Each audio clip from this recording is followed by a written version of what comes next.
ඈත කාලෙක බෝධිසත්වයන් දෙන්නෙක් කෑම හොයාගෙන යනවා. කොටි දෙනක් පැටව් ගහලා. වෙහෙසටයි බඩගින්නටයි ඒ පැටවුන්ව කන්න යන්නේ. එක්කෙනෙක් කොටි දෙනට කෑම හොයන් එනකං අනෙක් යාළුවා පැටව් ගැන ඇහැ ගහගෙන ඉන්න තීරණය කළා. කෑම හොයාගෙන එද්දි අනෙක් යාළුවා පේන්න නැහැ.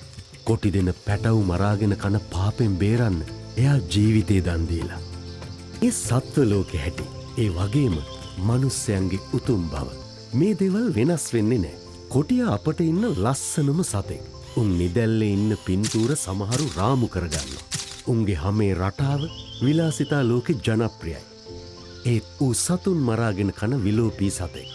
රටක ස්වාභාවික පරිසර පද්ධතියට විලෝපීන් උවමනායි. වගාවට හානි කරන ගෝනුන්, මුවන්, වඳුරන් වගේ සතුන් සහ විසකුරු සර්පයන් පවා ස්වාභාවිකව පාලනය වෙන්නේ කොටින් වගේ විලෝපීන්ගෙන්.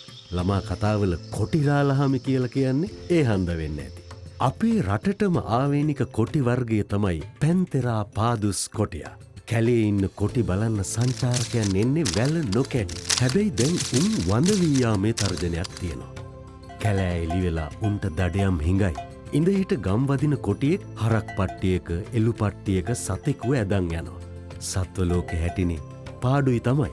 අපිත් වැඩිය හිතන්නේ නැතුව වාඩුව ගන්න සතාගේ ජීවිතේ නැති කරලා.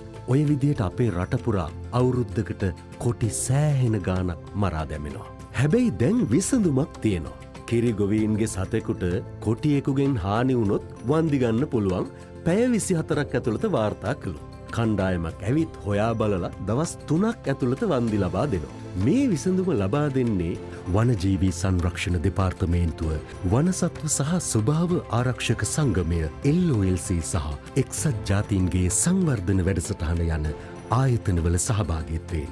මේ වන්දි ක්‍රමය පිළිබඳ වැඩි විස්තර මේ අංකවලින් ලබා ගන්න. කිරිගොවියාගේ ජීවිකාවත් කොටින්ගේ ජීවිතත් සුරකින වන්දි ක්‍රමය. සතුන් නොමරා වන්දි ලබා ගන්න එක වඩා හොඳයි නේද?